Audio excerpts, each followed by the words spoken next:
मैं सबसे पहले माननीय हमारे मध्य प्रदेश सरकार के मंत्री, जिन्होंने हमारे माननीय मुख्यमंत्री जी ने किसी भी तरह ये पिछड़ा वर्ग का रिजर्वेशन जो खत्म हो रहा था कांग्रेस की कुटिल चाल से, और ये कुटिल चाल इसलिए बोल रहा हूं कि महाराष्ट्र में और झारखंड में खत्म हुआ है, और उन्होंने इस चाल को खत्म करने के लिए माननीय मुख्यमंत्री जी ने रात और दिन मेहनत की है। और जरूरत पड़ती है आग आयोग की रिपोर्ट भारत के इतिहास में पहली बार 7 महीने के अंदर प्रस्तुत हुई, और उसको पहली बार किसी सरकार ने माना है और कोर्ट तक जाकर के उसको न्याय दिलाने का काम किया है, रात दिन काम किया है। और ऐसे माननीय मुख्यमंत्री जी का स्वागत करने के लिए हमारे माननीय भूपेंद्र सिंह जी, हमारे माननीय नरोत्तम जी, माननीय हमारे रामखेलावन जी, हमारे माननीय यादव जी, सबसे मैं अनुरोध करता हूं कि माननीय मुख्यमंत्री जी का स्वागत करेंगे।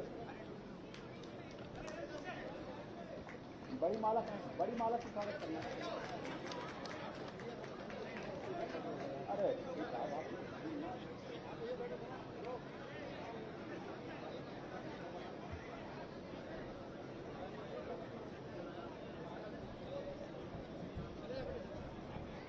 कृपया मेरा आप सब लोगों से अनुरोध है कि सामने से मत आए। मेरा आपसे भी अनुरोध है कि कृपया हमारे मोर्चे के पदाधिकारी एक बड़ी माला से स्वागत करना चाहते हैं।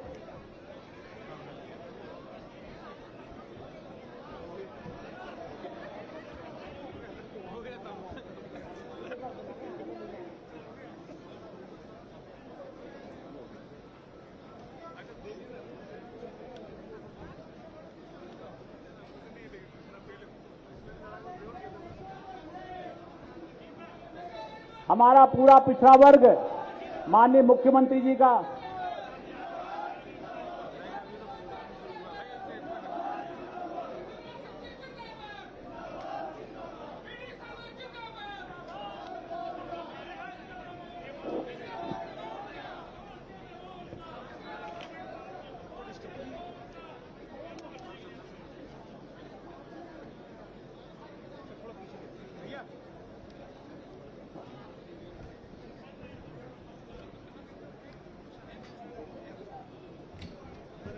देखिए, सभी से आग्रह है अभी मंच पर कोई ना आए। कार्यक्रम के बाद जो भी समाजों के प्रमुख आए हैं, वो जो लोग भी माननीय मुख्यमंत्री जी का स्वागत करना चाहेंगे सभी लोग कर सकते हैं। सभी से आग्रह है कृपया अभी मंच पर व्यवस्था बना के रखें, और इसके बाद कार्यक्रम मुख्यमंत्री जी के उद्बोधन के बाद फिर आप लोग स्वागत कर सकते हैं। अभी कृपया कोई मंच पर ना आए, सबसे आग्रह है। अभी बाद में स्वागत का कार्यक्रम होगा, उसमें सभी लोगों को अवसर मिलेगा। अभी सभी से आग्रह कृपया करके कि अब कोई मंच पर ना आए, जिससे कि कार्यक्रम प्रारंभ हो सके। इसके बाद माननीय मुख्यमंत्री जी यहाँ पर रुकेंगे, सभी से मिलेंगे, और जो लोग भी स्वागत करना चाहते हैं सभी को स्वागत का अवसर मिलेगा। कृपया व्यवस्था में सहयोग करें और सभी लोग बैठने का कष्ट करें। हमारा आज का कार्यक्रम स्वागत के बाद अब आगे की कड़ी में चलता है। मैं सबसे पहले मध्य प्रदेश में पिछड़ा वर्ग कल्याण आयोग के माननीय अध्यक्ष डॉक्टर गौरी शंकर बिसेन जी से अनुरोध करता हूं कि जिन्होंने पूरे आयोग की टीम के साथ और पूरे अपने अधिकारी कर्मचारियों के साथ और इस रिपोर्ट को 7 महीने के अंदर पूरा करवाया है, ऐसे सम्मानीय आयोग के अध्यक्ष डॉक्टर गौरी शंकर बिसेन जी का तालियों के साथ स्वागत करते हुए मैं उनको आमंत्रित करता हूं कि अपनी बात कहें। आदरणीय डॉक्टर गौरी शंकर बिसेन जी।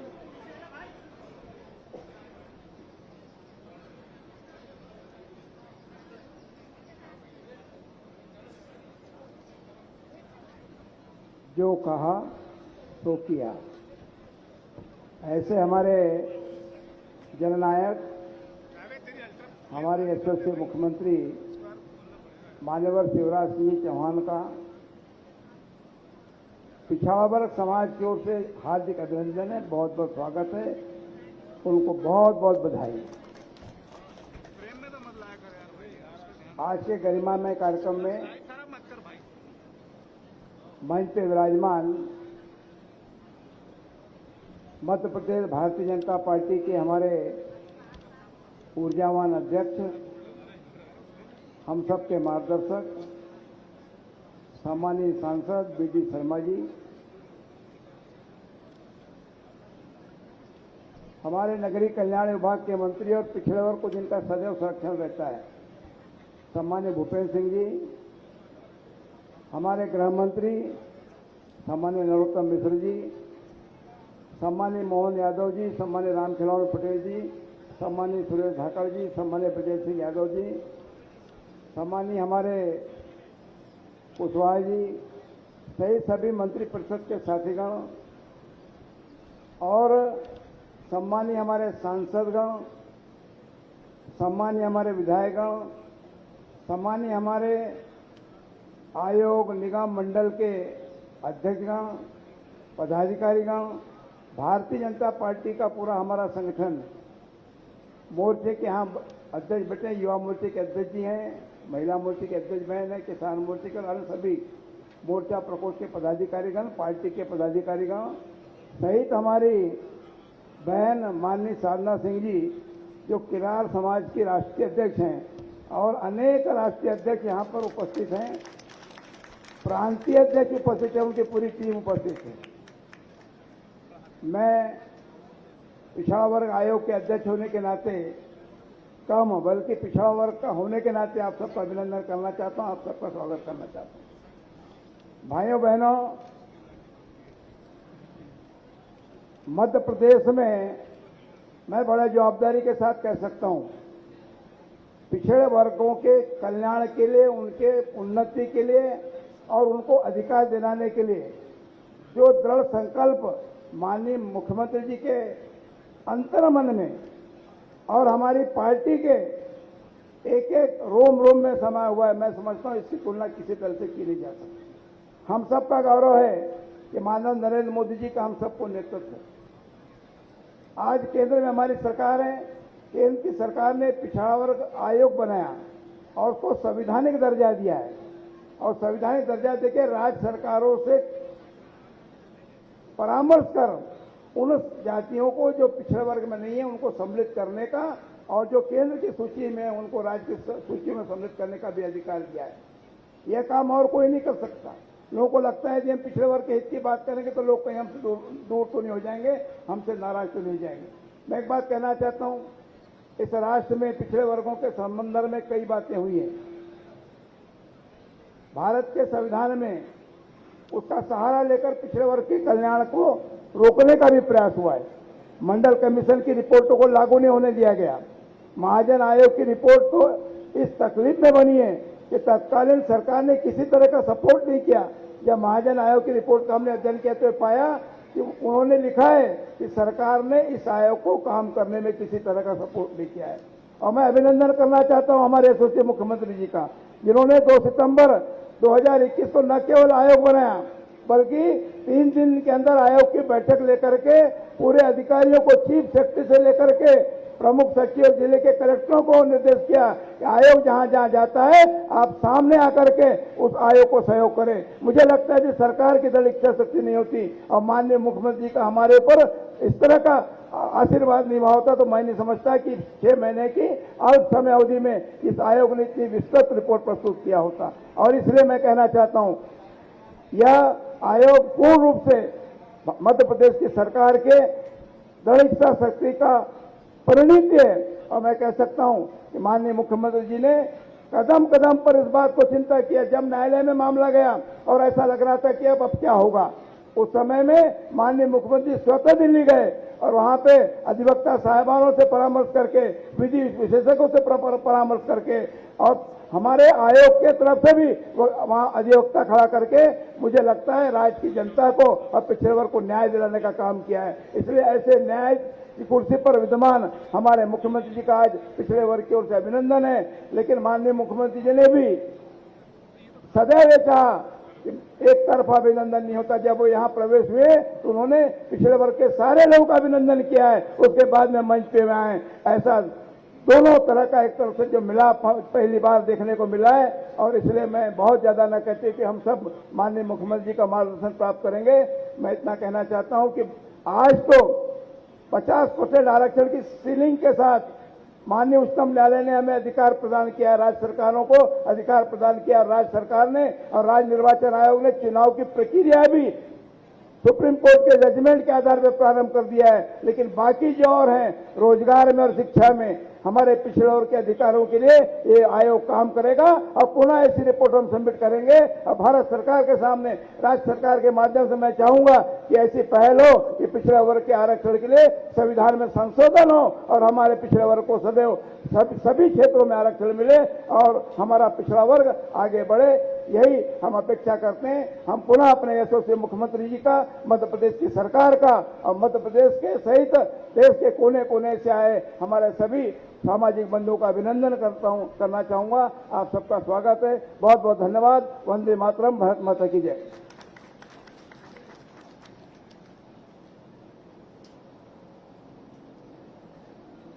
बहुत बहुत धन्यवाद माननीय अध्यक्ष जी का।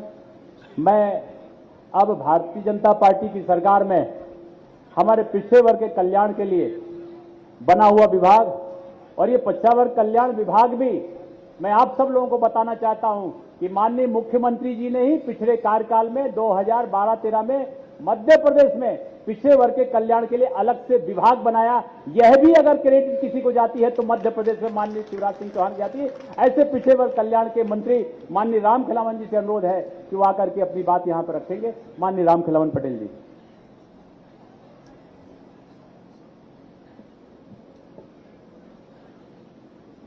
ओबीसी आरक्षण के ऐतिहासिक निर्णय के आज इस कार्यक्रम के मुख्य अतिथि हम सबके मार्गदर्शक, हम सबके समय समय पर दिशा निर्देश देने वाले प्रदेश के यशस्वी मुख्यमंत्री, जिन्होंने भागीरथ प्रयास करके मध्य प्रदेश में पिछड़े वर्ग के लोगों को त्रिस्तरीय पंचायत चुनाव में और नगरीय निकाय चुनाव में आरक्षण दिलाने का काम किया।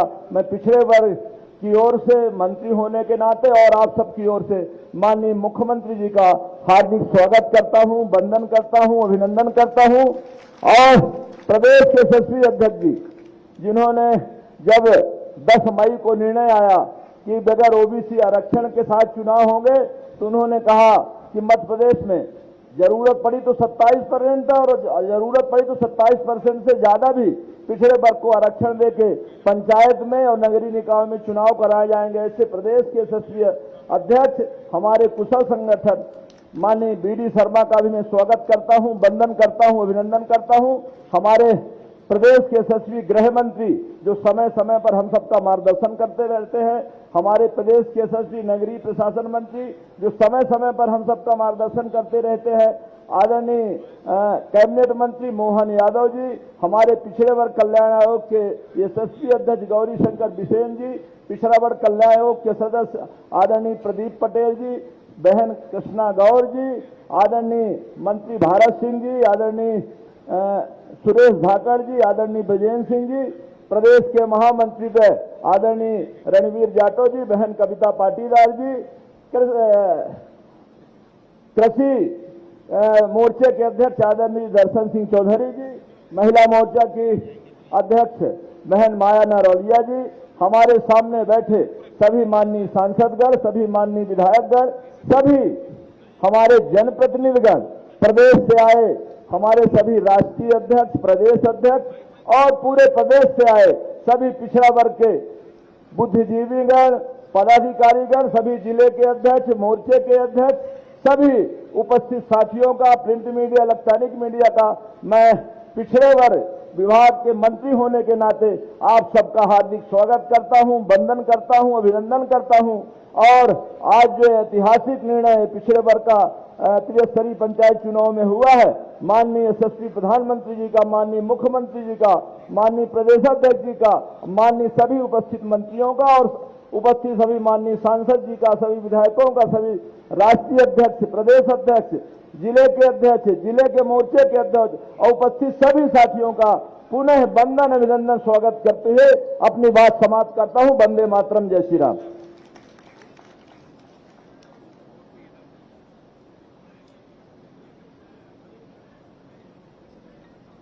माननीय मंत्री जी, पिछड़ा वर्ग कल्याण विभाग के बाद मैं अब इस पिछड़ा वर्ग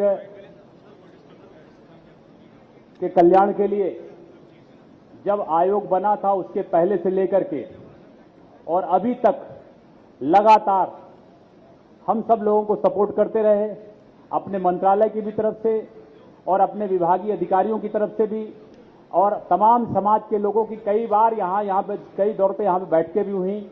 मैं ऐसे माननीय भूपेंद्र सिंह जी को आमंत्रित करता हूं कि वो यहाँ पर आकर के अपनी बात रखेंगे। एक बार जोरदार ताली बजा करके स्वागत करेंगे। बहुत बहुत धन्यवाद।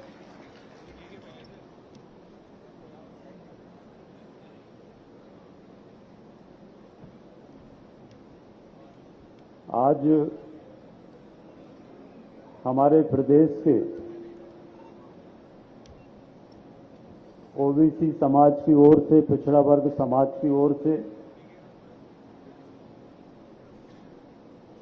माननीय मुख्यमंत्री जी का और माननीय अध्यक्ष जी का अभिनंदन कार्यक्रम के अवसर पर मंच पर उपस्थित हमारे प्रदेश के यशस्वी मुख्यमंत्री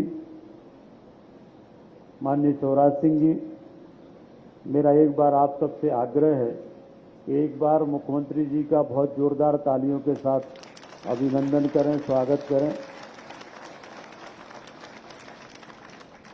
हमारे पार्टी के यशस्वी अध्यक्ष माननीय वीडी शर्मा जी, मंच पर उपस्थित हमारे गृह मंत्री माननीय नरोत्तम मिश्रा जी, हमारे शिक्षा मंत्री माननीय मोहन यादव जी, हमारे पिछड़ा वर्ग के मंत्री माननीय राम खिलावन जी, हमारे माननीय मंत्री पीएचई श्री विजेंद्र यादव जी, श्री सुरेश धाकड़ जी, पिछड़ा वर्ग आयोग के अध्यक्ष आदरणीय गौरी शंकर जी बिसेन, पिछड़ा वर्ग की सदस्य बहन आदरणीय श्रीमती कृष्णा गौर जी, पिछड़ा वर्ग के ही हमारे माननीय सदस्य श्री प्रदीप पटेल जी, मंच पर उपस्थित सुश्री कविता पाटीदार जी, श्री रणवीर सिंह रावत जी, श्री वैभव पवार जी, श्रीमती माया नारोलिया जी,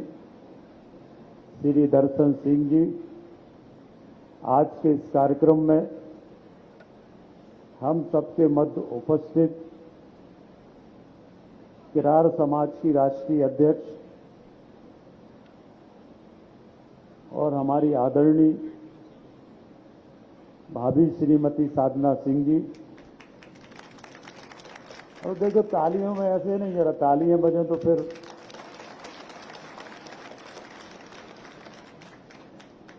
हमारे सभी समाजों के राष्ट्रीय अध्यक्षगण, सभी समाजों के प्रदेश के अध्यक्षगण, पदाधिकारीगण, माननीय मुख्यमंत्री जी ने हम सबसे कहा था कि हमें प्रदेश के जो हमारे पिछड़ा वर्ग के प्रमुख लोग हैं उन सभी को आमंत्रित करना है और जिससे कार्यक्रम गर्मामय हो, ग्रेसफुल हो। और इसलिए हम लोगों ने प्रयास करके आज जितने लोग भी यहाँ पर उपस्थित हैं वो सब कोई ना कोई समाज के अध्यक्ष हैं और सभी समाजों के अध्यक्ष आज यहाँ पर लगभग उपस्थित हैं। मैं आज माननीय मुख्यमंत्री जी का पिछड़ा वर्ग समाज की ओर से बहुत हृदय से अभिनंदन करता हूं, वंदन करता हूं, स्वागत करता हूं। और इसलिए कि जब सुप्रीम कोर्ट का फैसला आया और सुप्रीम कोर्ट के फैसला आने के बाद हम सबके मन में ये निराशा थी कि इतने लंबे समय से मुख्यमंत्री जी प्रयास कर रहे हैं कि ओबीसी को स्थानीय निकाय के चुनाव में आरक्षण मिले, और सुप्रीम कोर्ट के फैसले के बाद मैं माननीय मुख्यमंत्री जी की दृढ़ इच्छा शक्ति को और उनके आत्मविश्वास को आज नमन करता हूं, जिन्होंने कहा निराश होने की जरूरत नहीं है, हम अंतिम क्षण तक लड़ाई लड़ेंगे, परंतु ओबीसी को आरक्षण दिलाएंगे। और उन्होंने अपना विदेश का दौरा निरस्त कर दिया। विदेश का दौरा निरस्त करके और तत्काल माननीय मुख्यमंत्री जी सीधे दिल्ली पहुंचे और दिल्ली पहुंचकर शाम से लेकर रात के 1 बजे तक हमारे जितने भी सॉलिसिटर जनरल से लेकर तुषार मेहता साहब से लेकर एडिशनल सॉलिसिटर जनरल से लेकर नटराजन जी से, सभी लोगों से, सभी विधि विशेषज्ञों से रात के 1 बजे तक मुख्यमंत्री जी मिले। और कांग्रेस तो कह रही थी, जब सुप्रीम कोर्ट का आदेश आया तब कांग्रेस कह रही थी अब कोई रास्ता नहीं बचा, अब सुप्रीम कोर्ट में कोई सुनवाई नहीं हो सकती है, आगे अब कुछ होता नहीं है। परंतु ये मुख्यमंत्री जी का विश्वास था, आत्मविश्वास था, और उन्होंने रात के 1 बजे तक अधिवक्ताओं से सारा विचार विमर्श करने के बाद सरकार ने यह तय किया, मुख्यमंत्री जी ने यह तय किया कि हम एप्लीकेशन ऑफ मॉडिफिकेशन में जाएंगे। और एप्लीकेशन ऑफ मॉडिफिकेशन में जाने का निर्णय हुआ।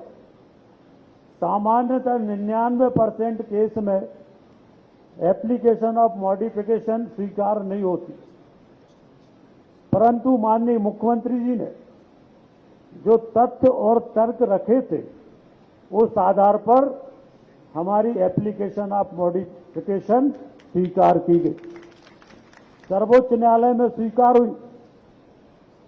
और सर्वोच्च न्यायालय में स्वीकार होने के बाद उस पर सुनवाई हुई, और सुनवाई में बड़े बड़े अधिवक्ताओं को माननीय मुख्यमंत्री जी ने खड़ा करने का काम किया। हमारे सॉलिसिटर जनरल से लेकर सारे जितने बड़े अधिवक्ता थे, उनको सबको वहां पर शामिल किया। और पहले दिन सुनवाई हुई, सुप्रीम कोर्ट ने गंभीरता से सुनवाई की। हमारी जो पिछड़ा वर्ग आयोग की 600 पेज की रिपोर्ट थी, उस 600 पेज की रिपोर्ट को गंभीरता के साथ माननीय सर्वोच्च न्यायालय ने सुना और पूरा देखा। और उसके बाद उन्होंने कुछ जानकारी और मांगी। मैं माननीय मुख्यमंत्री जी का अभिनंदन करूंगा कि माननीय मुख्यमंत्री जी ने उसी समय रात में हवाई जहाज से वो सारी जानकारी भी सुप्रीम कोर्ट में भेज दी। और दूसरे दिन सुबह 10:30 बजे जब हमारे एप्लीकेशन ऑफ मॉडिफिकेशन पर सुनवाई हुई, तो आज हम सबके लिए गौरव और गर्व का विषय है कि देश के इतिहास में पहली बार सुप्रीम कोर्ट ने ओबीसी आरक्षण देने का निर्णय लिया। ये मध्य प्रदेश के मुख्यमंत्री जी की सरकार की ऐतिहासिक जीत है। ये देश का पहला उदाहरण है।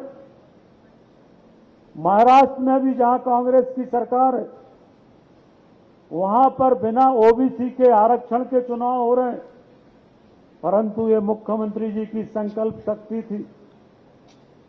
मुख्यमंत्री जी तो चुनाव करा रहे थे, 2 साल पहले चुनाव करा रहे थे, और 27% ओबीसी आरक्षण के साथ करा रहे थे, परंतु कांग्रेस पार्टी 5 बार भारतीय जनता पार्टी के राष्ट्रीय कार्य समिति की बैठक के बीच में ही यहां मध्य प्रदेश की कार्यक्रम में आने के लिए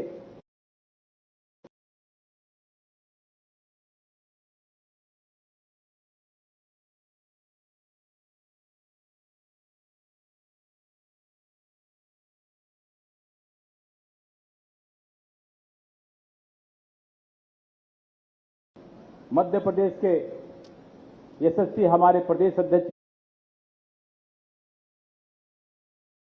यहां पर विराजमान।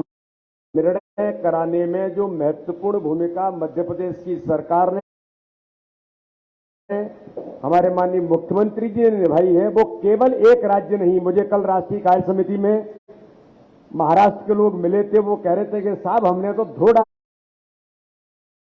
महाराष्ट्र के अंदर कि देखो मध्य प्रदेश की सरकार को कैसे जाती है सुप्रीम कोर्ट के अंदर और ओबीसी वर्ग को उसका अवसर दिलाती है।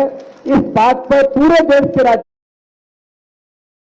में आज जो एक माहौल तैयार हुआ है, इसलिए मैं चाहता हूं कि भारत माता की जयकारा का नारा इस मध्य प्रदेश से जो हम सबको जो अवसर मिला है, क्या जोरदार ताकत के साथ लगना चाहिए। भारत माता की, भारत माता की। आज हमारे इस विशेष कार्यक्रम में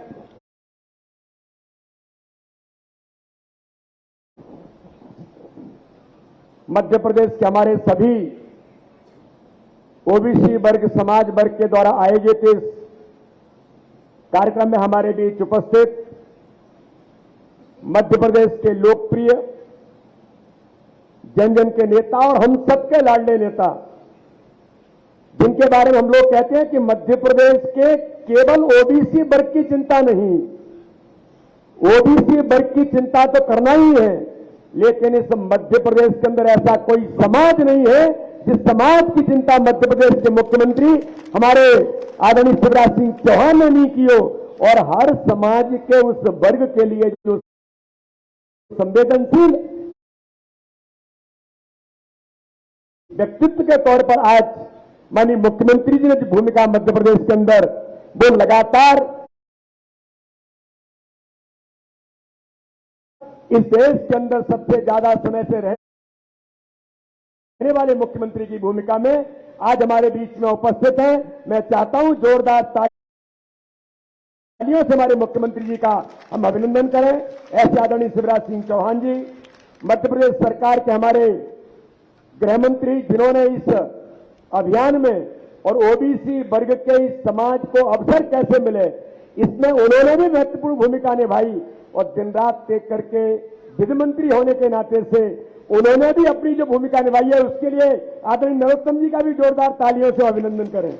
आदरणीय नरोत्तम मिश्रा जी, भूपेन्द्र सिंह जी के बारे में, प्रदीप पटेल जी के बारे में, तो मुझे लगता है कि गौरीशंकर बिसेन जी के बारे में तो आज ये बनता ही है कि हम उनका अभिनंदन, आज इस अवसर पर मुख्यमंत्री जी का अभिनंदन तो हो ही रहा है, लेकिन हमारे कमीशन ने भी जो महत्वपूर्ण भूमिका निभाई है, क्योंकि उसके आधार पर जो रिपोर्ट तैयार हुई, इसलिए मैं ऐसा मानता हूं कि कमीशन के हमारे अध्यक्ष और दोनों हमारे जो सदस्य हैं, गौरीशंकर बिसेन जी, बहन कृष्णा गौर जी और प्रदीप पटेल जी, इनके लिए भी हम जोरदार तालियों से अभिनंदन करें। उन्होंने पूरे मध्य प्रदेश का दौरा करके जो भूमिका निभाई।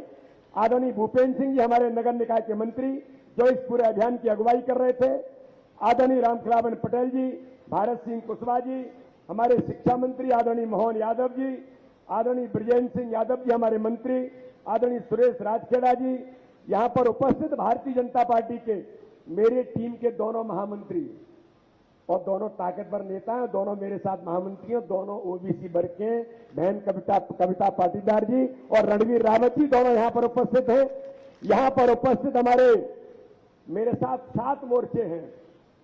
एक तो अल्पसंख्यक मोर्चा है, एक एससी मोर्चा है, एक एसटी मोर्चा है और एक ओबीसी मोर्चा है। बचे 3 मोर्चे जो प्रदीप पटेल जी अभी जिसका उल्लेख कर रहे थे, तीनों मोर्चे मेरी टीम के अंदर, भाई वैभव कुमार युवा मोर्चा, यहां पर उपस्थित माया नारोले जी बहन हमारी महिला मोर्चा की अध्यक्ष और दर्शन सिंह चौधरी किसान मोर्चे के अध्यक्ष, ये भी तीनों ओबीसी वर्ग का यहां पर प्रतिनिधित्व करते हैं। ऐसे हमारे सभी मंच पर उपस्थित वरिष्ठ नेतागण और हमारी बड़ी संख्या में ऐसे हमारे माननीय सांसद यहां पर उपस्थित हैं। गणेश सिंह जी नागर जी बैठे, केपी यादव जी बैठे, हमारे नवनिर्वाचित हमारे खंडवा के सांसद जी यहां पर बैठे और भी हमारे कई मंत्री दर्जा प्राप्त सम्मानीय विधायक पदाधिकारीगण और ऐसे लोग आज यहां पर ओबीसी वर्ग के समाज के हमारे सभी सम्मानीय राष्ट्रीय अध्यक्ष आदरणीय भाभी जी हमारी किरार समाज की हमारी राष्ट्रीय अध्यक्ष यहां पर बैठी हैं और भी सभी समाजों के जो अध्यक्ष हैं, प्रदेश के हमारे ओबीसी समाज वर्गों के जो अध्यक्ष हैं और ओबीसी वर्ग के हमारे जो सभी कार्यकर्ता, ओबीसी मोर्चे के भी हमारे कार्यकर्ता बड़ी संख्या में आज आए हैं। इसलिए मैं आज आप सबका इस समारोह में, एक विशेष अभिनंदन समारोह में मैं आप सबका बहुत स्वागत करता हूं, बहुत बहुत अभिनंदन करता हूं और आप सबको इस बात के लिए धन्यवाद देता हूं कि मित्रों, ये जो निर्णय हुआ है ये इच्छा शक्ति के आधार पर हुआ है। आपके मन का जो संकल्प था, आपके मन की जो इच्छाएं थी, भारतीय जनता पार्टी की सरकार माननीय प्रधानमंत्री नरेंद्र मोदी जी के नेतृत्व में, मध्य प्रदेश के मुख्यमंत्री माननीय शिवराज सिंह चौहान के नेतृत्व में और इस देश के अंदर हम आज 70% भूभाग पर अगर भारतीय जनता पार्टी की सरकारें काम कर रही हैं तो उनका एक ही संकल्प है जो माननीय प्रधानमंत्री कहते हैं, सबका साथ, सबका विकास और सबके विश्वास के मंत्र पर आगे चल के इस देश को आगे ले जाने का काम करना है। और माननीय नड्डा जी ने कहा कि मध्य प्रदेश के अंदर ये जो हुआ है, सर्वोच्च न्यायालय का निर्णय होगा। अगर सर्वोच्च न्यायालय जो निर्णय देगा हम उसके आधार पर हमें उसका हम सम्मान करेंगे, लेकिन हमारा संकल्प है कि मध्य प्रदेश के अंदर पंचायत के, ग्रामीण निकाय, नगर निकाय के चुनाव होंगे तो ये भारतीय जनता पार्टी के नेतृत्व का, हमारे मुख्यमंत्री का, हमारे नेतृत्व का संकल्प था, हम ओबीसी के आरक्षण के बिना इस चुनाव को नहीं कराएंगे, ये भारतीय जनता पार्टी के नेतृत्व ने कहा। और मित्रों, मैं कहना चाहता हूं कि हमारा संकल्प था, हमारी प्रतिबद्धता थी भारतीय जनता पार्टी के नेतृत्व, हमारे माननीय मुख्यमंत्री जी की। मैं आज फिर इस बात को कहना चाहता हूं, हमारे केंद्रीय नेतृत्व ने, प्रदेश के नेतृत्व ने तय किया कि माननीय सर्वोच्च न्यायालय मॉडिफिकेशन के बाद भी जो कहेगा, हम अंतिम छोर तक, अंतिम समय तक हम इसका प्रयास करेंगे। जो माननीय मुख्यमंत्री की इच्छा शक्ति थी हमारी सरकार की और हमारे संगठन की। लेकिन मित्रों, मैं एक बात का विशेष तौर पर आप लोगों से कहना चाहता हूं कि जब इसका अभियान की, जहां पर कांग्रेस ने इस ओबीसी आरक्षण को जिस स्थान पर पहुंचाया, उसके बारे में उल्लेख यहां पर हुआ है कि किसने छल कपट की राजनीति की, किसने मध्य प्रदेश के उच्च न्यायालय के अंदर, मैं ओबीसी समाज वर्ग के इस नेतृत्व को आज कहना चाहता हूं, ये कमलनाथ और दिग्विजय सिंह के नेतृत्व की सरकार ने हाई कोर्ट के अंदर गजट नोटिफिकेशन करके, मीडिया के मित्र मेरे जानते, मैंने कहा था, गजट नोटिफिकेशन करके कहा कि 27% ओबीसी पॉपुलेशन मध्य प्रदेश के अंदर है। गजट में नोटिफिकेशन करके कोर्ट में जाकर के प्रस्तुत किया और बाद में कहते हैं कि 27% आरक्षण दे रहे थे। कितना झूठ और कितना छल कपट करते हैं। और इसके बाद कोर्ट जब सुनवाई करता है तो उनके एडवोकेट जनरल खड़े नहीं होते हैं। इसका जवाब कांग्रेस दे और ओबीसी समाज वर्ग के नेतृत्व को पूछना चाहिए। हम 27% ओबीसी के आरक्षण पर मध्य प्रदेश के निकाय के चुनाव, पंचायत के चुनाव करा रहे थे, चुनाव हमने घोषित कर दिया था। कौन सुप्रीम कोर्ट के अंदर गया? और मैं ओबीसी समाज वर्ग के हमारे नेतृत्व के सामने आज एक बात को फिर गंभीरता से कहना चाहता हूं कि इन्होंने महाराष्ट्र से कनेक्ट करने का प्रयास किसने किया? वो उनके वकील जो कांग्रेस के नेता हैं, उन्होंने वहां उल्लेख किया और जब बाद में कहा कि साहब हमने तो इसके बारे में नहीं कहा था, तो कोर्ट ने कहा, सर्वोच्च न्यायालय ने कहा कि ये जो कुछ हो रहा है उसके कर्ता धर्ता तो आप ही लोग हैं। ये ओबीसी समाज वर्ग के नेतृत्व को कांग्रेस के इन झूठ छल कपट की राजनीति करने वालों से पूछना चाहिए। लेकिन मित्रों, भारतीय जनता पार्टी की सरकार है, हमारा संकल्प और प्रतिबद्धता थी कि मध्य प्रदेश के अंदर चुनाव होंगे तो हम 27% ओबीसी आरक्षण के साथ करेंगे। लेकिन मैं अपने नेतृत्व पर माननीय प्रधानमंत्री, माननीय राष्ट्रीय अध्यक्ष जेपी नड्डा जी और अमित शाह जी के ऊपर और मध्य प्रदेश के मुख्यमंत्री शिवराज सिंह चौहान के ऊपर इस बात का गर्व करता हूं कि उन्होंने हमें कहा कि अगर माना कि न्यायालय जो भी निर्णय देता है उसका सम्मान करेंगे, अगर माना कि निर्णय हमारे खिलाफ जाता है तो भारतीय जनता पार्टी के नेतृत्व ने तय किया कि हर नगर निकाय की और हमारे जो ग्रामीण निकाय के चुनाव होंगे उनमें भारतीय जनता पार्टी अपने ओबीसी वर्ग के कार्यकर्ताओं को 27% से भी ऊपर उनको अवसर देने का काम करेगी। यह हमारा संकल्प था, यह हमारी प्रतिबद्धता थी। और मैं ऐसा कहता हूं कि संकल्प में कोई विकल्प नहीं होता। तो माननीय मुख्यमंत्री का और मंच पर बैठे हुए नेतृत्व का जब निर्णय था और प्रतिबद्धता थी, माननीय सर्वोच्च न्यायालय ने भी उस प्रतिबद्धता को देखकर और हमारे ओबीसी कमीशन आदरणीय गौरी शंकर बिसेन जी, जिन्होंने अथक मेहनत करके, हमारी बहन कृष्णा गौर जी और प्रदीप पटेल जी ने पूरे मध्य प्रदेश का दौरा करके जो प्रस्तुत किया, उसका परिणाम ये रहा कि माननीय सर्वोच्च न्यायालय को लगा कि इन्होंने काम ठीक किया है, इन्होंने ईमानदारी से काम किया है। इसलिए आज उस ईमानदारी का पारितोष भारतीय जनता पार्टी की सरकार माननीय मुख्यमंत्री के नेतृत्व में आज पूरे देश के अंदर ओबीसी समाज वर्ग को अवसर देने का काम माननीय सर्वोच्च न्यायालय ने भी भारतीय जनता पार्टी की प्रतिबद्धता पर किया है। इसलिए मित्रों, मैं कहना चाहता हूं कि आजादी के 75 वर्ष पूरे हो रहे हैं। ओबीसी समाज वर्ग के लोगों को इन कांग्रेस के लोगों से पूछना चाहिए। ओबीसी कमीशन बना था, लेकिन आजादी के 75 वर्षों में 55 वर्ष राज कांग्रेस ने किया है। मैं सभी राष्ट्रीय अध्यक्षों से, प्रदेश के हमारे जो अध्यक्ष हैं और ओबीसी समाज वर्ग का जो नेतृत्व करने वाले लोग हैं, जो पूरा नेतृत्व यहां पर बैठा है, मैं गंभीरता से कहना चाहता हूं, पूछिए कमलनाथ जी से, पूछिए उन दिग्विजय सिंह मिश्र बंटा ढार से कि आपने 55 वर्ष राज किया, लेकिन ओबीसी कमीशन को कभी आपने संवैधानिक दर्जा नहीं दिया। और मैं गर्व से कहता हूं इस बात को आज इस मंच के माध्यम से कि भारतीय जनता पार्टी की सरकार, भारतीय जनता पार्टी के संगठन, माननीय प्रधानमंत्री जी की जो प्रतिबद्धता थी, उन्होंने जैसे ही शपथ ग्रहण की थी 2014 के बाद, उन्होंने कहा ओबीसी समाज वर्ग के उत्थान के लिए इस देश के अंदर ओबीसी कमीशन बना था, उस ओबीसी कमीशन को संवैधानिक दर्जा देने का काम अगर इस देश के अंदर किसी ने किया तो भारत के प्रधानमंत्री नरेंद्र मोदी ने किया। इसका जवाब इस कांग्रेस के नेतृत्व से पूछना चाहिए। इसलिए मित्रों, आज मैं इस अवसर पर माननीय मुख्यमंत्री जी, जिनकी अथक मेहनत, उनका संकल्प, उनकी प्रतिबद्धता का परिणाम है कि केवल मध्य प्रदेश नहीं, ये पूरे देश के ओबीसी समाज वर्ग को उनका अधिकार दिलाने का काम जिन्होंने किया है, ये तो सामान्य तौर पर मध्य प्रदेश अभिनंदन कर रहा है। अरे मैं तो कहता हूं कि पूरे देश को मध्य प्रदेश की सरकार का ओबीसी समाज वर्ग को अभिनंदन करने की जरूरत है, उनको अवसर मिला है। तो इसलिए आज इस अवसर पर मैं सभी ओबीसी समाज वर्ग के हमारे नेतृत्व को आपको शुभकामनाओं के साथ, आपको बधाई के साथ मैं केवल एक अपील करना चाहता हूं। माननीय मुख्यमंत्री जी अभी मेरे साथ बातचीत कर रहे थे यहां आने से पहले। मन को पीड़ा जब होती है तब झूठ छल कपट की राजनीति करने वाले गुमराह लोगों को कर जाते हैं। दिग्विजय सिंह झूठ बोल रहे हैं, कमलनाथ जी झूठ बोल रहे हैं, गांव गांव में जाकर के केवल झूठ की राजनीति करेंगे, छल करेंगे, कपट करेंगे, गुमराह करेंगे। अरे इनका जवाब किसी को देना है तो मित्रों, ये अभिनंदन तो आज यहां पर होगा, लेकिन इस अभिनंदन के बाद गांव गांव के अंदर प्रत्येक पंचायत में भारतीय जनता पार्टी का कार्यकर्ता तो करेगा ही, लेकिन ओबीसी समाज वर्ग के इन सभी मित्रों को मैं कहना चाहता हूं, आप सबको मिलकर के मध्य प्रदेश के अंदर स्थानीय निकाय और ग्रामीण निकाय से लेकर के नगर निकाय के चुनाव में इन झूठ बोलने वालों की राजनीति करने वालों को जवाब देने के लिए इनका पर्दाफाश प्रत्येक पंचायत में ओबीसी समाज वर्ग को करने की जरूरत है। इन्हें बताना चाहिए कि तुमने क्या किया, ये अवसर मिला है तो किसके द्वारा मिला।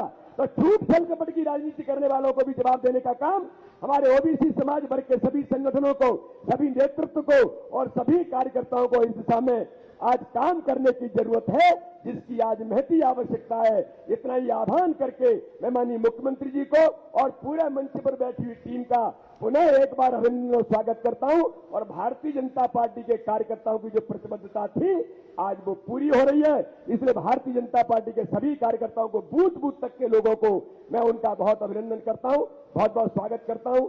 जय हिंद, जय भारत, भारत माता की जय।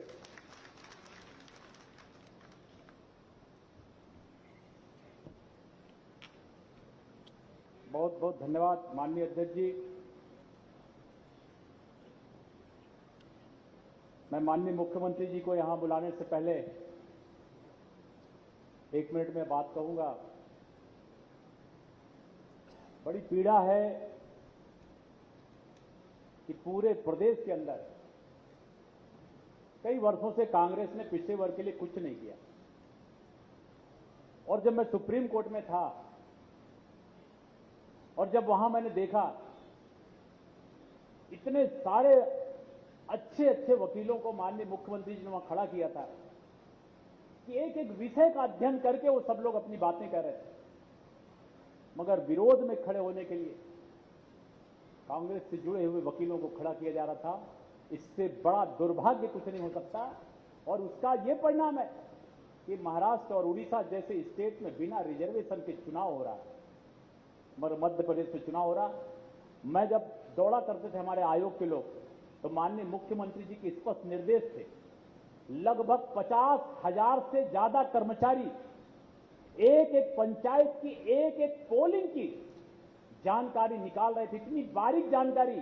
मैंने महाजन कमीशन की रिपोर्ट पढ़ी, उनके अध्यक्ष जी ने बोला था कि मुझे 4 वर्ष सरकार की तरफ से कोई सहयोग नहीं मिला, मगर मध्य प्रदेश के माननीय मुख्यमंत्री जी का आभार करता हूं कि 7 महीने के अंदर 50,000 कर्मचारियों की फौज ऐसी लगी थी कि हमारा सारा का सारा डाटा एक एक जिला, एक एक तहसील, एक एक ब्लॉक और एक एक पंचायत की एक एक पंच की लिस्ट बना करके हमारे पास आई थी। और जिसके कारण इस बारीक से बारीक रिपोर्ट को सुप्रीम कोर्ट के जस्टिस ने भी माना। ये माननीय मुख्यमंत्री जी का ये संकल्प था कि इस काम को करना है, और इतना सपोर्ट मैंने अपने जीवन में आज तक कभी नहीं देखा। इससे साबित होता है कि माननीय मुख्यमंत्री जी ने कितने कठिन परिस्थितियों में रात दिन मेहनत करके ऐसे सब कर्मचारियों को लगा करके आयोग की रिपोर्ट करवाने में उनका कर्मचारियों को बहुत सहयोग मिला। मैं ऐसे माननीय मुख्यमंत्री जी को यहां बुलाना चाहूंगा और एक बार जोरदार आप लोगों से अनुरोध करता हूं, एक बार जोरदार खड़े होकर के 1 मिनट तक ताली बजाते हुए माननीय मुख्यमंत्री जी का अभिवादन में स्वागत करो, जिसके कारण ओबीसी को इतना बड़ा सम्मान मिला।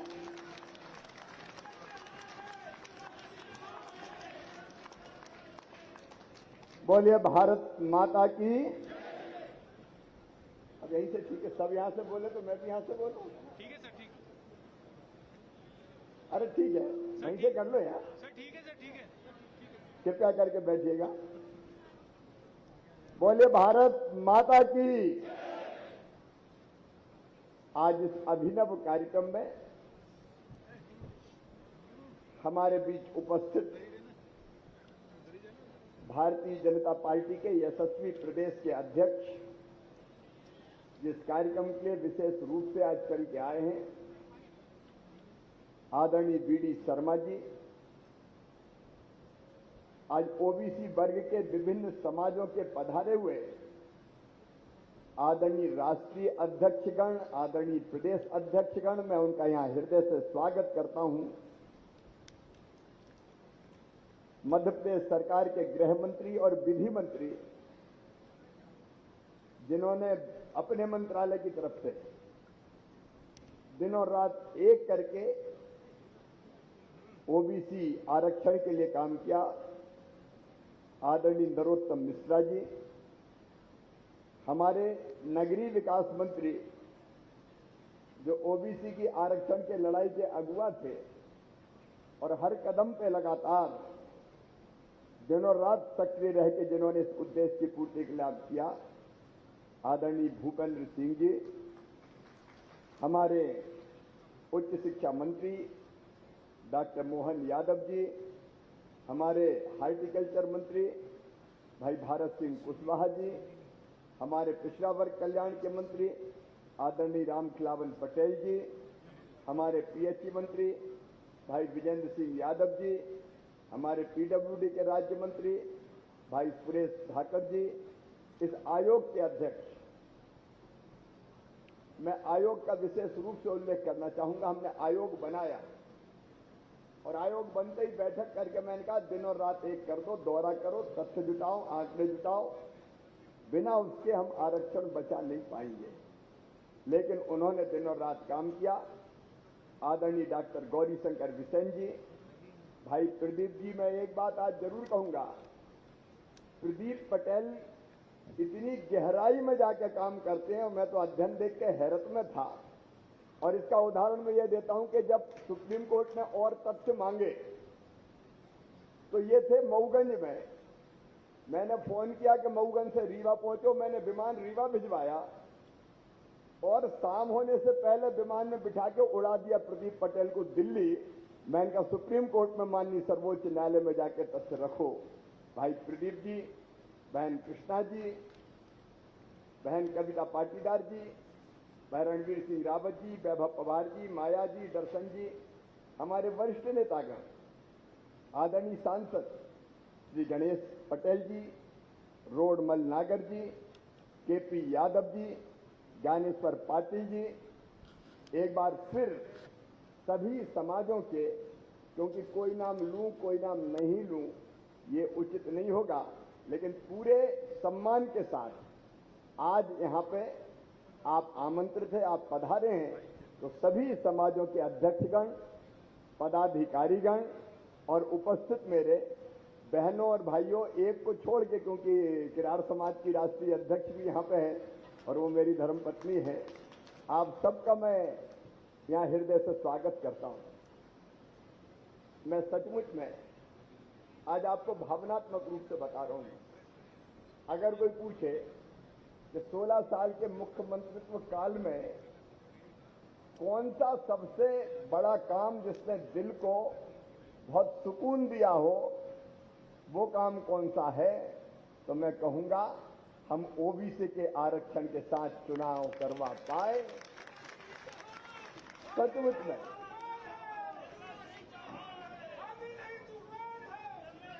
सचमुच में ये लगभग असंभव था, लेकिन मध्य प्रदेश की विधानसभा में मेरे विधायक मित्र बैठे हैं, अनेकों वरिष्ठ विधायक साथीगण बैठे हैं। कमलनाथ जी को मैं याद दिलाना चाहता हूं, मैंने कहा था कि कोई साथ देगा तो उसके साथ, कोई साथ नहीं देगा तो उसके बिना, और कोई विरोध करेगा तो उसके बावजूद हम ओबीसी को आरक्षण के साथ ही मध्य प्रदेश में चुनाव करवाएंगे। संकल्प पारित किया था विधानसभा में और यह असाधारण संकल्प था। परिस्थितियां ऐसी थी और ये पाप देखिए, आज मैं चर्चा कर रहा हूं, कोई भाषण नहीं दे रहा। आप सिलसिलेवार इस कहानी को सुनिए। ये पाप किया कौन ने? हम तो 27% रिजर्वेशन के साथ चुनाव करवा रहे थे। चुनाव की अधिसूचना जारी हो चुकी थी, पहले फेस के फॉर्म भरे जा चुके थे। कमलनाथ जी, आज तुम मध्य प्रदेश बंद का आह्वान कर रहे हो, तुम्हारी कोई नहीं सुन रहा, लेकिन मैं तुमसे जवाब चाहता हूं। भारतीय जनता पार्टी की सरकार चुनाव करवा रही थी, क्यों तुम्हारी पार्टी पहले हाईकोर्ट में गई, हाईकोर्ट में पिटे तो माननीय सर्वोच्च न्यायालय गए, सर्वोच्च न्यायालय ने कहा हाईकोर्ट ही आओ, यहां काय को आ गए, तो फिर हाईकोर्ट आए और अंततः इधर उधर की बात करके महाराष्ट्र का गवली प्रकरण का उदाहरण देके तुमने ये फैसला करवाया था कि ओबीसी के आरक्षण के बिना चुनाव होंगे। ये फैसला हो गया था कि जितने आरक्षित पद है ओबीसी के सबको अनारक्षित कर दो और बिना ओबीसी के चुनाव करवाओ। ये पाप, ऐतिहासिक पाप अगर किसी ने किया था तो कमलनाथ का आपने और कांग्रेस पार्टी ने किया था। और आपका तो इतिहास ही ओबीसी विरोध का रहा है। इतिहास उठा के देख लीजिए। आज चूंकि कांग्रेस नाटक कर रही है, आरोप लगा रही है, बंद का आह्वान कर रही है, इसलिए मैं पूछना चाहता हूं, पहले तो एक ही बात का जवाब दे दो जिसका उल्लेख क्या हुआ है।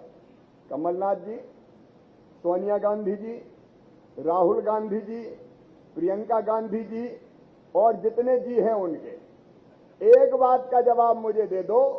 महाराष्ट्र में तुम्हारी सरकार, तुम्हारे साथ वाली सरकार, एक साथ प्रकरण गए, कोर्ट में लड़ाई हुई, जहां तुम सरकार में हो वहां ओबीसी को आरक्षण नहीं मिला। बिना ओबीसी के आरक्षण के पंचायत के चुनाव हो गए और नगरीय चुनाव के आदेश हो गए, वहां कोई आरक्षण नहीं है।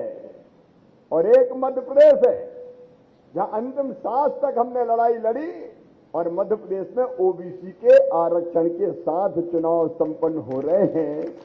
अरे बड़ा ओबीसी प्रेमी होने का दंभ भरते हो। अगर इतना ही ओबीसी प्रेम था तो महाराष्ट्र में क्यों ओबीसी के बिना? यहां विरोध करने के पहले जवाब तो दो। तुम तो चुनाव में आरक्षण नहीं दिला पाए और यहां बड़ी बड़ी बातें कर रहे हो।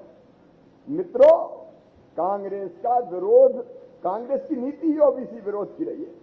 1952 में पहले चुनाव हुए, भरपूर बहुमत कांग्रेस का था, कभी ओबीसी को आरक्षण दिया? 1957 में दूसरा चुनाव, कांग्रेस की सरकार, कभी पिछड़े वर्ग के बारे में सोचा? 1962 में तुम्हारी सरकार आई, तुमने ओबीसी के बारे में सोचा? 67 में तुम्हारी सरकार आई, तुमने कभी ओबीसी के बारे में सोचा? 72 में तुम्हारी सरकार, कभी ओबीसी के आरक्षण के बारे में सोचा? रिपोर्ट कई बनी, आयोगों का गठन हुआ, काका कालेलकर रिपोर्ट, एक नहीं अनेकों रिपोर्ट आती रही। कांग्रेस ने कभी ओबीसी के आरक्षण का विचार तक नहीं किया। अगर पिछड़े वर्ग को आरक्षण की शुरुआत हुई तो 1977 में मंडल कमीशन का गठन हुआ था। कांग्रेस ने उस रिपोर्ट को बाद में, जब उनकी सरकार आई, तो बिल्कुल ठंडे बस्ते में फेंक दिया। और फिर जब गैर कांग्रेसी सरकार 1989 में बनी, तब मंडल आयोग की सिफारिश लागू की। कांग्रेस का इतिहास ओबीसी विरोध का इतिहास रहा है। और अभी आप सब जानते हैं, आरक्षण न मिले इसके लिए कौन सुप्रीम कोर्ट में गए? एक एक पक्षकार का नाम आप देख लीजिए, सारे कांग्रेस के नेता थे।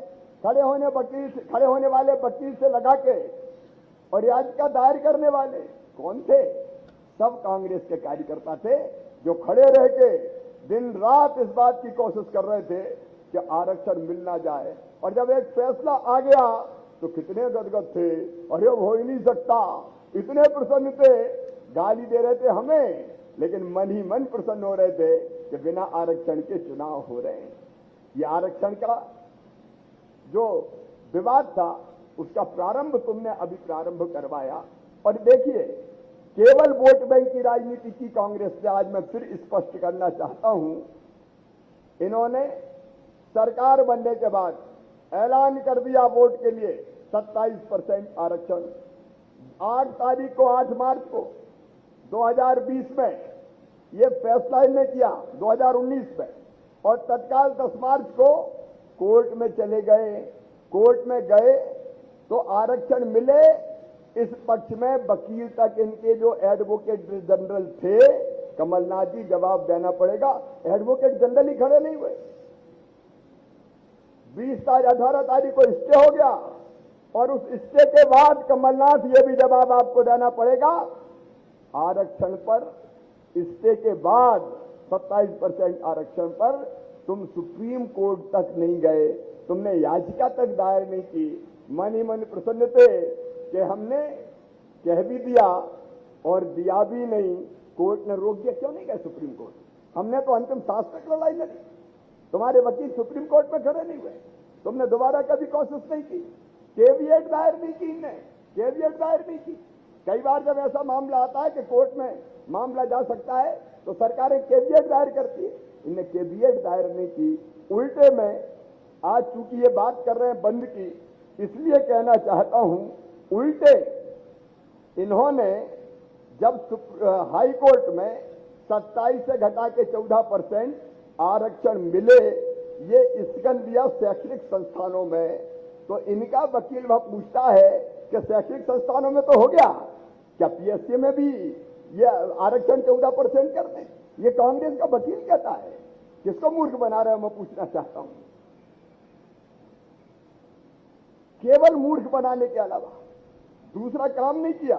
मेरे बहनों और भाइयों, हमने पूरी ताकत के साथ 27% की लड़ाई भारतीय जनता पार्टी की सरकार ने पूरी ताकत के साथ लड़ी। और जैसा बीडी शर्मा जी, भूपेंद्र सिंह जी बता रहे थे, अगर पिछड़ा वर्ग आयोग का संवैधानिक आयोग का दर्जा देने का काम किया तो कांग्रेस की सरकारों ने कभी नहीं किया, हमारे यशस्वी प्रधानमंत्री श्रीमान नरेंद्र मोदी जी ने ही किया। शैक्षणिक संस्थानों में नीट जैसी परीक्षाओं में 27% आरक्षण अगर लागू किया तो कांग्रेस ने कभी नहीं किया, हमारे प्रधानमंत्री नरेंद्र मोदी जी और भारतीय जनता पार्टी की सरकार ने किया।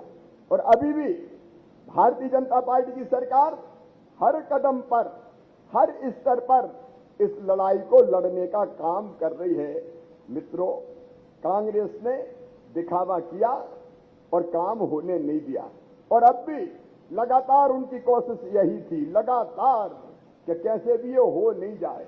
इसे कभी हाई कोर्ट, कभी सुप्रीम कोर्ट, कभी यहां, कभी वहां, घूमते घामते कैसे आरक्षण ना मिले, इसी बात का वो प्रयास करते रहे। लेकिन जैसे ही हमने विधानसभा से ये लड़ाई प्रारंभ की, आप में से कई को पता होगा कि हमने ओबीसी के बिना चुनाव ना हो, उसके लिए जो भी संभव हो, अब कुछ चीजें मैं बताऊंगा और कुछ चीजें ऐसी कि पहले हमने कहा कि नया डिलिमिटेशन हो। नए डिलिमिटेशन के बाद फैसला हो गया तो हमने कहा कि बिना ओबीसी के चुनाव ना हो, इसलिए हमने कहा नहीं, अब वो पुराने 14 के डिलिमिटेशन पे चुनाव होगा। हम जितने प्रयास कर सकते थे, इसलिए कि हमको न्याय मिल जाए कोर्ट से, हर संभव कदम उठाने की हमने कोशिश की। और तब जब आयोग की बात आई, सुप्रीम कोर्ट ने कहा कि 3T टेस्ट होना चाहिए, ट्रिपल टेस्ट, तो मुझे गर्व है हमने देर नहीं लगाई। ये ओबीसी कमीशन हमारा बैठा है, विधि मंत्री भी बैठे हैं, तत्काल हमने गौरी शंकर बिसेन जी की अध्यक्षता में आयोग का गठन कर दिया।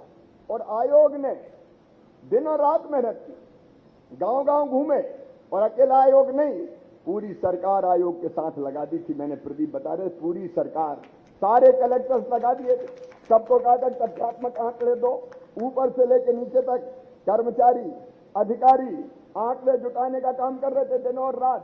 ओबीसी कमीशन ने अपनी रिपोर्ट सौंपी, और उस रिपोर्ट के बाद एक फैसला और आया। आप सोचिए हम कितने गंभीर थे कि ओबीसी आयोग ने ये तो कह दिया, ओबीसी आयोग ने रिपोर्ट दी कि 48%, 48% आबादी है, 35% रिजर्वेशन देना चाहिए। अब ये सिफारिश के बाद फिर माननीय सर्वोच्च न्यायालय ने कहा, तो निकायवार तो बताया ही नहीं कि निकायवार कहां कितना देना चाहिए। तो मैं आज आपको कह रहा हूं, दिन और रात भर हमारे दफ्तरों ने काम किया, और हमने निकायवार आरक्षण करके इस निकाय में इतने % होना चाहिए, सुप्रीम कोर्ट में युद्ध स्तर पर जाके सबमिट कर दिया कि भोपाल में इतना होना चाहिए, बालाघाट में इतना होना चाहिए, सतना में इतना होना चाहिए, सिंगरौली में इतना होना चाहिए। कोई इस तेज गति से कभी कर सकता है? दिन और रात काम किया हमारी टीम, दिन और रात, और निकायवार रिपोर्ट सबमिट कर दी। माननीय सर्वोच्च न्यायालय को जब ये प्रयास दिखे कि पहले तो हमने सैकड़ों, कितने पन्ने की रिपोर्ट थी भाऊ, 600 पेज की रिपोर्ट, पहले में 1600, फिर 600, और उसके बाद एडिशनल फिर जानकारी। तो फिर हमने दोहराया कि निकायवार तय करो, तो उसके बाद निकायवार एक एक निकाय का जाके पढ़ के वो पूछते गए, और हम बताते गए, फलानी जगह इतना, फलानी जगह इतना, फलानी जगह इतना। कह रहे थे कांग्रेस के लोग, आपने देखा वरिष्ठ नेता, वरिष्ठ वकील, हो ही नहीं सकता, इम्पॉसिबल, हार गई भारतीय जनता पार्टी, अब तो मजा आ गया, पॉलिटिकल लाभ हमें मिलेगा। प्रसन्न हो रहे थे, खुशियां मना रहे थे, आनंद मना रहे थे। और हालत यह थी कि जो मुझसे बात करता था वो कहता था कि भैया हो ही नहीं सकता। ये तो बोले तुम मॉडिफिकेशन के लिए गए हो, रिव्यू पिटीशन हो, मॉडिफिकेशन हो, और उसी बेंच में आप कल्पना कीजिए जिस बेंच ने फैसला दिया था। लेकिन तथ्य और तर्क, मुझे जाना था विदेश, अमेरिका भी जाना था, इंग्लैंड भी जाना था, मुझे बुलाया था दावोस वर्ल्ड इकोनॉमिक फोरम में, मुझे भाषण देना था जाके। दावोस जाने के लिए हर नेता ललायत रहता है, क्योंकि वो दुनिया भर का एक मंच है। मुझे खेती में बोलना था, क्योंकि मध्य प्रदेश में खेती में बहुत अच्छा काम किया था। मैंने कहा ना अमेरिका जाऊंगा, ना इंग्लैंड जाऊंगा, ना दावोस जाऊंगा, सब कैंसिल, केवल एक काम करेंगे हम, ओबीसी आरक्षण के लिए दिन और रात एक करके कैसे न्याय दिला पाए, इस बात का हम काम करेंगे। और इसलिए सारी चीजें कैंसिल करके कंसंट्रेट कर देते हैं चिड़िया की आंख, और कुछ दिखाई नहीं दे रहा था, ना जड़, ना तना, ना फूल, ना पत्ती, चिड़िया की आंख दिखाई दे रही थी कि कैसे भी न्याय दिलाना है, न्याय। और आज मैं गर्व के साथ कहता हूं, न्याय दिलाने में हम सफल हो गए। अब कांग्रेस कह रही है इतना होना था, उतना होना था, और तुम तो 1% भी नहीं दिला पाए महाराष्ट्र में, उड़ीसा में मिला, बता दो। अगर हमने दिलाया है तो उसका विश्लेषण भी कर लो। कई जगह 35% मिलेगा, आबादी के हिसाब से मिलेगा। ये अपने आप भ्रमित करने की कोशिश कर रहे हैं। अब मान लीजिए बालाघाट है, बालाघाट में SC ST और बाकी संख्या सामान्य निकाल लें तो जो बचेगी उसमें OBC को लगभग 35% मिल जाएगा। भोपाल में 27% मिल जाएगा, कहीं 28% मिलेगा, कहीं 32% मिलेगा। जहां OBC की आबादी बहुत कम है वहां कम मिलेगा। अब हमने तो दिला दिया, तुमने क्या किया? बंटा ढारो, सिवाय बंटा ढार के तुमने कुछ किया नहीं। और आज भी भ्रम पैदा कर रहे हैं, बंद कर दो, फलाना कर दो, ढिमका कर दो, खिसियानी बिल्लियां खंबे नोच रही है। तुम कुछ भी कर लो, न्याय हो गया है। और मुझे गर्व है, हमारे अध्यक्ष बैठे BD शर्मा, पार्टी ने में के साथ मेरी बात हुई, माननीय JP नड्डा जी, माननीय BL संतोष जी, माननीय अमित शाह जी, सबने ये कहा, गर्व के साथ मैं आपको बता रहा हूं कि चिंता मत करो, लड़ाई लड़ते रहो। अगर नहीं मिला रिजर्वेशन तो 27% टिकट हम OBC को देंगे बिना रिजर्वेशन के। अन्याय किसी कीमत पर नहीं होने देंगे। इस सीमा तक से हमारी तैयारी, हालांकि हम लड़ रहे थे, हमें भरोसा था हम जीतेंगे, लेकिन तैयारी ये भी थी कि अगर ऐसे नहीं तो फिर हम टिकट देके इसकी भरपाई करने की कोशिश करेंगे। क्योंकि भारतीय जनता पार्टी का मूल मंत्र है सब समाज को लिए साथ में, आगे है बढ़ते जाना, सामाजिक न्याय लेकिन सामाजिक समरसता के साथ। हम सामाजिक समरसता नहीं तोड़ेंगे, सब समाज को इकट्ठा करेंगे, देश को मजबूत करने का काम। मैं गर्व के साथ कहता हूं, जब भी निर्णायक पल आए हैं OBC ने हमेशा देश को मजबूत करने का काम किया है, देश को जोड़ने का काम किया है, देश को तोड़ने का काम कभी नहीं किया। और हम सबको एक रस करें, सबको एक साथ लेंगे। और भारतीय जनता पार्टी की, हमारी यहाँ की सरकार भी समाज के हर वर्ग के कल्याण के लिए काम कर रही है। कोई नहीं छोड़ा हमने। अनुसूचित जाति के लिए भी करते हैं, जनजाति के लिए भी करते हैं, सामान्य वर्ग के लिए भी करते हैं और OBC के लिए भी करेंगे, सबके लिए करेंगे। सामाजिक समरसता, देश मजबूत बनाना है लेकिन न्याय भी दिलाना है। और आज मैं पूरी तरह से संतुष्ट हूं मित्रों, सचमुच में मन आनंद से भरा हुआ है, रोम रोम मेरा पुलकित है। मैं सच में, मैं उस आनंद की कल्पना नहीं कर सकता। जो संभव ही नहीं था, असंभव था, वो संभव हुआ है। एक नया इतिहास बना है। और मध्य प्रदेश, BD शर्मा जी कह रहे थे, वहां चर्चा हो रही थी जयपुर में कि मध्य प्रदेश OBC को न्याय दिलाने का जो रोड मैप बनाया है उस पर बाकी भी चलेंगे, तब न्याय मिलेगा। बाकी जगह भी मध्य प्रदेश ने एक राह तय कर दी है। और इसलिए सबको साथ लेके, सबका साथ, सबका विकास, सबका विश्वास, सबके प्रयास, ये मोदी जी का, भारतीय जनता पार्टी का मंत्र है। हम उस पर चलेंगे। आज इस अवसर पर आप इकट्ठे हुए, मैं अंत में केवल एक बात कहना चाहता हूं कि झूठ फैलाने की कोशिश हो रही है। देखो, मध्य प्रदेश को भी, देश को भी तोड़ने की कोशिश हो रही है। कभी अनुसूचित जाति को भ्रमित करने का काम करो, कभी ST को भ्रमित करने का काम करो। कितनी तरह की ताकतें लगी है, कैसे भी तोड़ो, जुड़ने मत दो, भारत बढ़ने मत दो, हिंदू समाज भी टूट जाए। एक नहीं, अनेकों कुचक्र चल रहे हैं, अनेकों षड्यंत्र चल रहे हैं। अनुसूचित जाति जनजाति में लगातार जहर फैलाने की कोशिश होती रहती है। सही बात यह है कि भारतीय जनता पार्टी सबकी भलाई और विकास के लिए काम कर रही है। कांग्रेस आज भी चैन से नहीं बैठी, वो इधर उधर की सुर्रा छोड़ते रहेंगे क्योंकि और कुछ आता नहीं है। लेकिन मैं सम्मानीय अध्यक्षगणों से निवेदन करना चाहता हूं, राजनीतिक कार्यकर्ताओं से तो हम करेंगे ही पार्टी के, लेकिन सम्मानीय अध्यक्षगण भी इस वस्तु स्थिति को समझे। और प्रदीप जी, बिशन जी, एक OBC आरक्षण की पुस्तिका बनाइए और हजारों की, लाखों की तादाद में गांव-गांव बंटवाइए, ताकि सही तथ्य लोग पढ़ें, सही तथ्य लोग समझें, सही जानकारी मिले और किसी को कोई भ्रमित न कर पाए। मैं आपसे भी ये निवेदन करता हूं कि कोई भ्रम फैला रहा है तो भ्रम फैलने मत देना, सही बात ताकत के साथ कहना, नीचे तक गांव-गांव पहुंचाना। आज इस अवसर पर मैं आपको धन्यवाद देता हूं। मैं तो निमित्त मात्र हूं, किया तो हम सब ने मिलके है। आज इस अवसर पर आपने स्नेहपूर्वक स्वागत किया, तो मैं इतने ही कहता हूं कि आपके विश्वास को कभी टूटने नहीं दूंगा और हमेशा ऐसा काम करने का हम प्रयास करेंगे कि आपका माथा गर्व से ऊंचा रहे कि कि हमारे प्रदेश को बढ़ाने के लिए लगातार ये सरकार काम कर रही है, वही प्रयास करूंगा। मैं आप सबका फिर स्वागत करता हूं। एक ही प्रार्थना आपसे है कि इस कार्यक्रम के बाद आप सबके भोजन की व्यवस्था किरार समाज की राष्ट्रीय अध्यक्ष जी ने करी है, तो आप सबसे मेरा निवेदन है कि भोजन किए बिना कोई नहीं जाएगा। पहले विराट कार्यक्रम की योजना बनी थी, लेकिन हमने तय किया कि समाजों के अध्यक्ष प्रमुख लोग ही आए तो ढंग से चर्चा और बातचीत हो पाएगी, मिल भी पाएंगे। इस कार्यक्रम के बाद भी 1-8 घंटा में आपके बीच में रहूंगा। भोजन में भी हम लोग साथ रहेंगे, तो कई तरह की चर्चाएं भी अगर आवश्यक होगी तो वो चर्चाएं भी हम लोग कर पाएंगे। इसलिए भोजन पर आप सभी आमंत्रित हैं।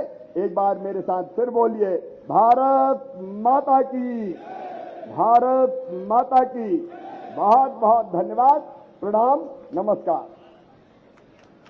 अभी कार्यक्रम समाप्त नहीं, 1 मिनट वहीं पे बैठेंगे।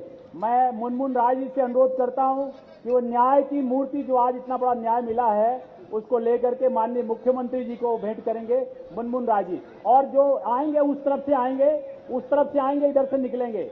इसके बाद हमारे पिछड़ा वर्ग मोर्चे के कुछ लोग सम्मान करेंगे। बाकी सब लोग कृपया बैठे, एक एक करके सबको बुलाया जाएगा, पर ऐसे मत करेंगे। और मैं माननीय साधना भाभी जी, देखे कितना अनुशासन का। मैं राष्ट्रीय अध्यक्ष हैं, मगर चूंकि आप लोग नीचे बैठे हैं, उन्होंने भी नीचे बैठ करके अनुशासन का पालन किया है। आप सब लोग अनुशासन का पालन करेंगे, आपसे अनुरोध है। मैं भाभी जी भी खुद सम्मान करने के लिए आएंगी। मैं आप लोगों से अनुरोध करता हूं, आप लोग बैठे रहें। आदरणीय मुनमुन राय जी, इसके बाद हमारे मोर्चे के पदाधिकारी मुख्यमंत्री जी का एवं प्रदेश अध्यक्ष जी का मूवमेंटो दे करके स्वागत करेंगे।